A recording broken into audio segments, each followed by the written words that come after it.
Hey everyone, Sean and Sav Hi, everyone. at your service. And Sav, you're looking amazing this beautiful September morning Thank you. with your Jaybird. Yes, That's awesome. So, you make me look good. I appreciate that. I try. We're going to be showing you guys how to maximize your lag shot product. So obviously the lag shot is a very flexible club. We're using the drivers today, and there are two very key elements that are going to really allow you to maximize your benefit with this product. It'll really help out your game. It'll help out your understanding of drivers as well. Stay tuned.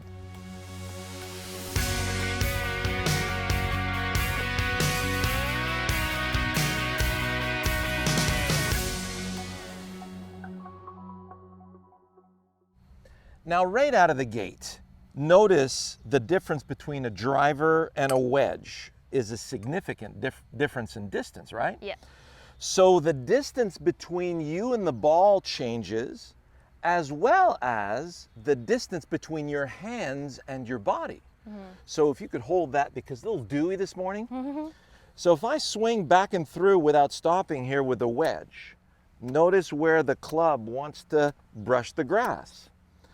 Notice this is where my hands need to be when I'm hitting a wedge. So you notice when I let my arms hang, right there, right in front of my legs is where it wants to be. Now, if I take and do that with a driver, whoops, notice now the distance between myself and the ball is going to change. Do you see where that club wants to pass now? Notice where my hands are now. So my hands can't be the same distance to my body with a wedge versus a driver. So if any of you are still trying to, have that one fist away from the legs with the driver, you're going to have to seriously hang on to that club. There's no way that you could hit the ball solid with any kind of consistency or straight, because as you hang on, it's just going to open the face. Yeah. Which leads us to how closed you should have that club face. Now, if you take the club face right here, Sav, I'm gonna hold this and just twist the head. Twist it some more. Look at that. So you actually are able to take the head, we were able to take this head here. Look at how much torque there is in the shaft. So to get this, you're gonna practice and hit shots with that. It's got a very good head and a very good shaft, but it's very torquey. So we're gonna need to close the face. Now, for many of you, when you close the face that much, you're thinking, how in the world am I gonna be able to hit the ball like this? Yeah. Not about that. Here's your first exercise. See that tee we have in the ground? So we're gonna swing back and through without stopping, observe where the blur of the club is passing, and then bring that to the tee. And we're just gonna allow the club to nick the tee. So right now, I've clipped the tee perfectly from this position. So as I go to the top of my backswing, you can see that the club face is pointing right at the sky, like you, Sav, right? So from there, as I go towards the target, and I'm whipping through the tip of that tee, notice my club face from here looks pretty square. Yeah. And as I'm coming in, because there's all this weight at the end of the club, it torques open the shaft. As you pick up speed, the club face opens up, and this is where you really need to have that closed face. So what we do is we clip the tee. So let me see you go ahead and clip that tee here, Sav. Okay.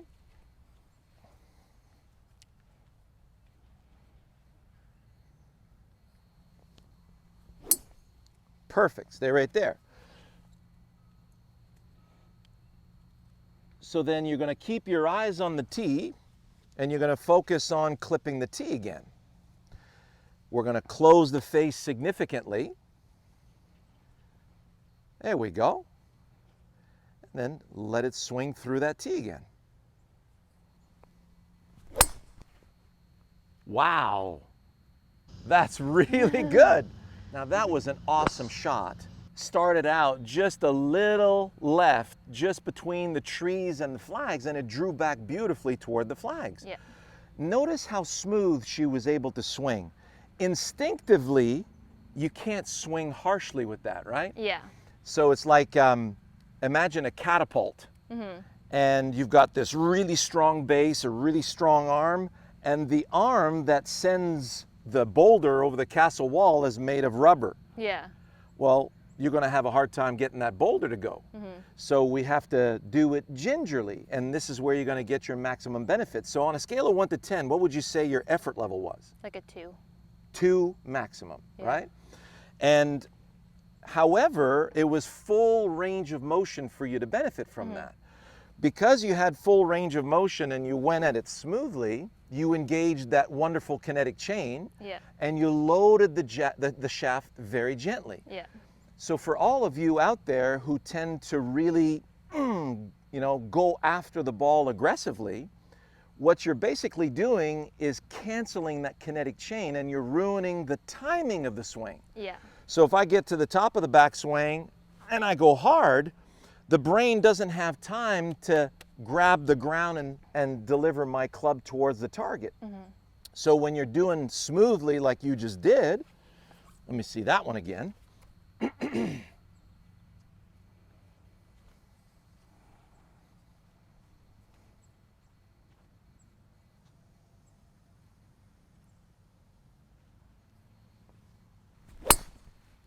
Oh my. What a shot. Yeah. I mean, you've been practicing with that thing. Yeah, well, because it's been helping with me in my long drive competitions. Oh. Quick interruption, just to let you guys know, in the description below, there is a discount code and a link to where you guys can purchase your own. There are wedges, 7-irons, drivers, ladies and junior clubs, so don't forget. And for anybody outside the US, you can use the coupon code that's in the description as well.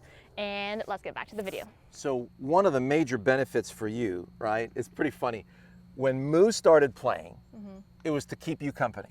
Yeah. This was 4 years ago, Yeah. right? And then Moo started getting really good, and all of a sudden he's going to long drive competitions. Yeah. And because of COVID, we had a lot of cancellations with a lot of the events, and you said, well, I want to go and keep Moo company in his competitions. And I said, well, if you're going to see Moo compete, you got to compete, Yeah. right? Yeah. And so the last drive you hit in Utah was how long again? 327. 327. She's now in the 330 category. Yeah. You came in top 6. Yeah. There was about 20 gals at that event. I think there was 14 of us. Okay. Something like that. So you're Above the bubble. above the bubble. Yeah. Exactly. So and for your size. I mean, Yeah. look at you, right? This Yeah. little petite woman hitting long drive competitions. So you were mentioning that you just put out a little video on Instagram talking Yeah. about how you're a nice wide. I talk about people when I have them look at your swing. I say, watch, it's just like a javelin throw Yeah. in track and field. Yeah. You gather so wide in that backswing, and you call it an inhale. Yeah, so we'll leave my Instagram video at the end of the video, so stay tuned for that, where I explain more in detail the feeling of it. But for me, everybody in long drive has like their own swing, which is really awesome. Yeah. Mine is more of like a slow, long backswing, letting the shaft load and then releasing it powerfully through the ball. Through the ball to the target. Yeah, so for me it feels like a deep inhale as my backswing and then a powerful exhale out towards the target. That's it. So Now, that's, yeah. don't try to breathe that way. No, it's not a conscious thing, but like when you're Yes. practicing and you're doing practice swings with the lag shot and stuff, it's like, All right. right? So like you can like simulate that in your practice swing, but you wanna And like, peak, yeah, peak breath is out here. yeah, Because you want to Yeah. out there. So you gather wide, settle, and then you build it until it peaks out there in the direction of your target. yeah. And this is all like unconscious. You don't wanna be consciously thinking about your breath. This is something that you'll just do instinctively It's a great eventually. image. Yeah. It's a really nice Yeah. image. Well, because you need to picture something, right? But while you're actually swinging, you don't want it to be like a conscious thought of like, okay, I have to breathe Right. in and breathe out. It'll just happen naturally. Now, one of the things that you can't do with this club is you can't force it. That's my favorite thing about the club because I can get into an unconscious pattern of like putting too much effort into my swing and I'm like, what's going on? Right. But then I can reset with this and it'll like slow me down a bit. Well, that's something that is huge that you just touched on, Sav, because, you know, with so many of my students, we come in and I continuously have them monitor their effort level when they're assertive players. And on a scale of 1 to 10, if 10 is you're splitting a rib, what was the strain level? And we have many that are way too close to 10 or beyond. Yeah. And like you said, you hit a couple of really good drives and then you think, Oh, I'm going to give it a little I'm extra. going to give a little extra. And as soon as you give it that little extra, the wheels fall off. Yeah. It's simple. If you've got a nice sports car with summer slicks and we put you on a cold, wet track and we say floor it, Yeah. all you're going to do are donuts. Yeah. So we do have our own red line. We have our own threshold. Yeah. So efficiency in the golf swing comes with, we're going to the target with some momentum, but the enemy of that swing is effort or manipulation. Yeah. So you can't stick handle or guide this thing. No. And you can't force it. Yeah. So it really is a win-win. So there we go. So Sav, we're gonna have to put up with a tie. But typically, you can actually hit this thing. We've hit this thing about 275 yards out on the range. Yeah. But for demonstration purposes and keeping things in play, this It's is not exactly. for distance. It's not for distance. So you want full range of motion and have a task that's really easy for you to do. I'm going to take the tip of this tee and I'm going to get it to tumble in the direction I want that ball to go. So I'm using momentum to send the tip of that tee in the direction I want that ball to go. So really simple task. Yeah. And, you know, remember, we're going to close the face. And remember, we're going to pre-deploy the arm club unit away from the ball, something that Sav does extremely well. Okay? Yep. Sav, that was a lot of fun. See you next week. Hi everyone, so I just got back from my long drive competition in Bountiful, Utah. It was amazing. I had a PB, so I thought it would be fitting to do a video on the driver with the lag shot. So the easiest way for me to describe that feeling in my swing that I get is to let my swing breathe. And what I mean by that is gathering enough momentum and letting it set at the top of the swing to then release towards the target. Now, just because I'm referring to my long drive competition doesn't mean that this can't apply to everybody, so stay tuned. When I said I like to let my swing breathe, imagine this.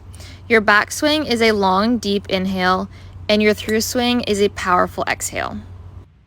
I love picturing my swing this way because at address, it brings a sense of calm and composure and also feels like I can be super powerful through the swing.